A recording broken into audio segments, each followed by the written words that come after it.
What? What? Why is it beeping at me? What have I done?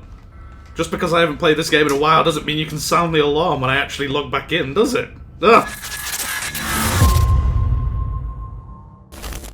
Hello everyone, my name's Man and welcome to Subnautica Below Zero, the best mods, episode 2.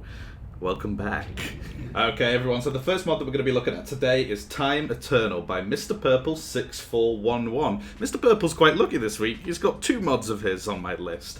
But what this does, it affects the daylight without breaking your hunger, your thirst, crafting, energy generation, stuff like that. And the reason I thought I've included it on this list is because some of you may know, some of you may not, but you know, on Earth at the very least, if you're in the North Pole or you're in the South Pole, because of the rotation of the planet, you can actually be perpetually stuck in daylight, or on the flip side, it then, you know, reverses and then you're perpetually stuck in night. So it can be, oh, hello. You know, it could be 4 in the morning and it's still noon because the sun very, very rarely dips below the horizon. So to activate this mod, you just go into the escape menu and using the mod manager, Q mod manager, and we'll just scroll down and we've got Time Eternal here. So right now it's on normal, so the, you know, it's still going to go forwards, it's still going to go backwards. Backwards? No, it's still going to go forwards in time. But, you know, we can then set it to perpetually noon. So now it's never going to go nighttime, which I find is really awesome. And then on the flip side, we can also switch that over to perpetual midnight, if you were crazy enough to think that this is something you want to do. I think this mod is more aimed at people who would like to roleplay, and as I've already said, it doesn't break your energy generation, so you don't have to worry about having solar panels and then everything just breaking because, oh my god, it's perpetually nighttime. What am I going to do? It's not going to break that. Have we got an incoming transmission? Oh.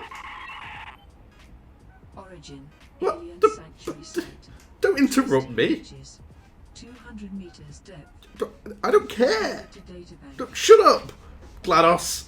But no, cool mod. Great if you're into more role-playing and you want to say that, hey, you know, I'm at this part of the planet with the rotation, so I'm not actually always in the light. Really cool mod.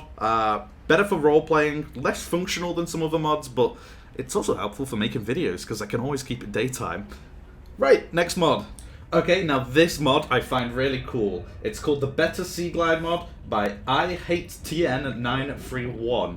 Basically, it allows you to change the colour of the light on your Sea Glide, allows you to change the range of it, and how much scope it actually has. So this is a really helpful one for those who just think that, you know, if I come over here and just put on the light, it's not that great, right? It's midnight right now, and I know that we're in the shallows here, so we're getting some really like bioluminescent stuff going on anyway, but it's just not fantastic. I mean, you might want to, you know, make it look nicer. So to activate this mod, you simply go onto your options menu, you go into the mod section, and here we go. It's the Sea Glide light setting. So you can enable the mod, first of all, just apply that. So again, nothing actually is noticeable at this point, but if we then go back into the mods, we can then start doing all this good stuff. So we're going to set this up to 2. Let's set this up to, I don't know, 100, just so I can show it off. The cone, let's make it a lot bigger than normal. And I want it to be red, because I'm sinister like that. So we're going to apply, going to go back to game. And there you go, just had to reactivate it. But now look how creepy this is. Wow.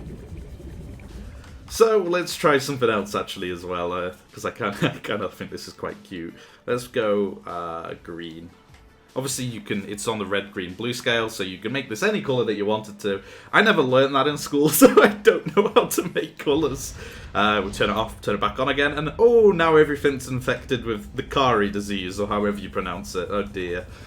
But no, really cool mod. It's got some really cool functionality to it. It makes your game look a little bit nicer, right? When, especially if you're going to be doing some playthroughs on YouTube, you're going to be asking, everyone's going to be going, wait, how do you have that green? That's awesome. Can I have it green? Really cool mod. Thank you very much. IHateTN931. As always, links to these mods will be in the description of this video. So you may have noticed throughout this video that everything seems a lot more visible than it does normally. I mean, you can see a lot of stuff, and yeah, there's a little bug breaking going on over there, as you can see, but I think it makes it look nicer, because when we're stood up here, just look at this. And then actually, if we dive into the water, look how much more you can see. So this mod, my friends, is Clear the Water by our good friend Mr. Purple 6411. He is, of course, the guy who also did the Time Eternal mod. Now, I like this mod purely because I like to see what's going on in my games, and unfortunately in the base game, you find that it's very, very hard to see anything, you know, sort of greater than 10, 20 meters, especially dependent on the weather. So, yeah, essentially, all this does is it increases visibility above and below the waterline, which, you know, I find really cool. You can see threats from a really, really far away, and you don't have to sort of squint your eyes and navigate around in big, blurry water, or when you're actually on the surface, you're not, well, you know, as long as it's not snowing anyway, you can see really far and into the distance, which I just think is absolutely awesome. Obviously, developers didn't really want this to be the case, as you can see by sort of the graphical error going on there, and also in the distance. But still, if you ignore these little pitfalls and instead just focus on the under the water kind of gameplay, you'll see how awesome it is. It's bloody cool.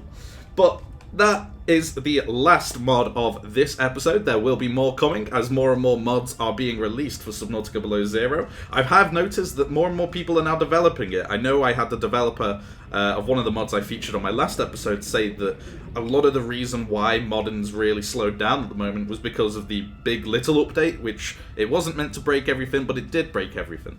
So as more and more mods come out, obviously I'll continue making more episodes.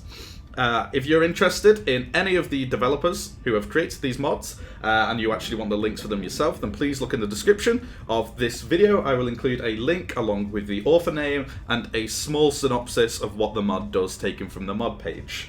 Anyway, friends, I've been Newyman. I hope you have a very excellent Sunday or any other day of the week. If you did like this video, please feel free to subscribe and like. It really helps me out. And thank you very much. I've been Newyman. Have a good day.